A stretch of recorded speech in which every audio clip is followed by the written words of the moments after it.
Finally, inilabas na ng mga saksi ang tunay na dahilan ng hiwalayan ni Catherine Bernardo at Daniel Padilla at ang kinalaman dito ng aktres na si Andrea Brillantes. Alamin ang mga nakakagulat na revelasyon.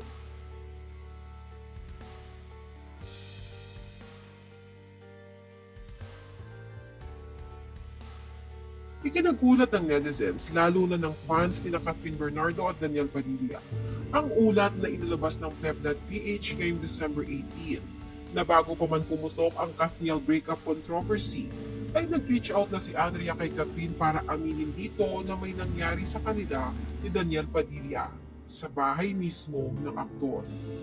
Ayon sa ulat ng Pep.ph, mayroong 4 na reliable sources na malapit sa Kathniel ang nagkumpirma na si Andrea Brillantes mismo ang gumawa ng paraan para makausap si Catherine at ng personal na mangumpisal dito sa naganap na one-night stand sa kanila ni Daniel Padilla. Madaling araw daw noon ang tinawagan ni Andrea si Catherine sa telepono at sinabing gusto niyang makausap ito in person. Lasing daw noon si Andrea na pinagbigyan naman ni Catherine. Sila ay nag-usap sa studio office ni Catherine sa Quezon City. Inamin umano ni Andrea kay Catherine na lihim silang nagtagpo ni Daniel sa bahay ng aktor. Nakatabi lang din ang bahay ng ina nito si Carla Estrada noong November 2021. Pero walang alam si Carla sa mga nangyari.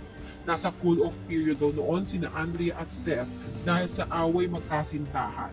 Nakalaunan ay nauwi rin sa hiwalayan nang mahuli raw ni Seth ang palitan ng text messages ni na Andrea at Daniel. One-night stand ito dahil isang beses lang umano nangyari at hindi na naulit pa. Nagalit daw kasi si Daniel kay Andrea nang makarating dito na may nakaalam sa escapade nila na walang iba kundi si Seth Federin na nobyo noon ni Andrea. Sabi daw noon ni Daniel kay Andrea, ayusin mo yan. Bukod sa inamin ni Andrea kay Catherine na may nangyari sa kanila ni Daniel sa mismong bahay nito, ay ipinakita pa raw ni Andrea sa aktres ang mga landian nila ni Daniel sa text messages. Dahil sa mga nalaman at nakita ni Catherine ay labis itong nasaktan at tuluyan ng sinukuan ang relasyon nila ni Daniel at nakipaghiwalay. Ayon pa sa source, mahal pa rin ni Kath si DJ pero ayaw na niya. Dumating daw si Catherine sa puntong enough is enough.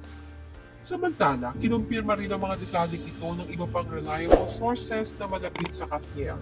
Itong ABS-CBN mo noong September 30 ay officially break na daw ang Kathniel. Matatanda ang iyon din ang unang pagkakataon na hindi sila sabay na naglakad sa red carpet.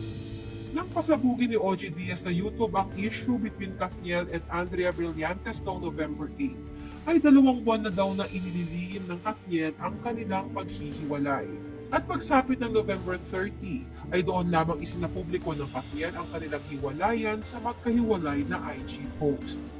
Sa muling pagsasama ng Kathniel nitong ABS-CBN Christmas Special 2023 at noong Asia Artist Awards kamakailan, ay maraming humanga sa professionalism ng dalawa dahil tila walang nagbago sa trato nila sa isa't isa.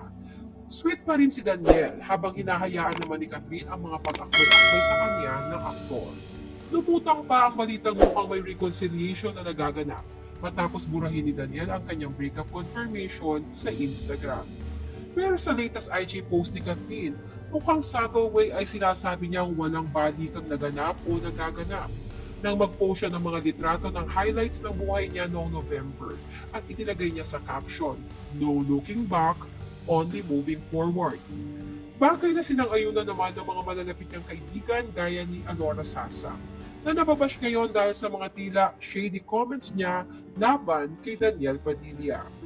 Sa naganap na pag-uusap between Catherine and Andrea noon, ay tila napagkasunduan nila at ng kanilang management kung paano haharapin ang issue. At ito nga ay ang walang magsasalita ng anuman tungkol dito.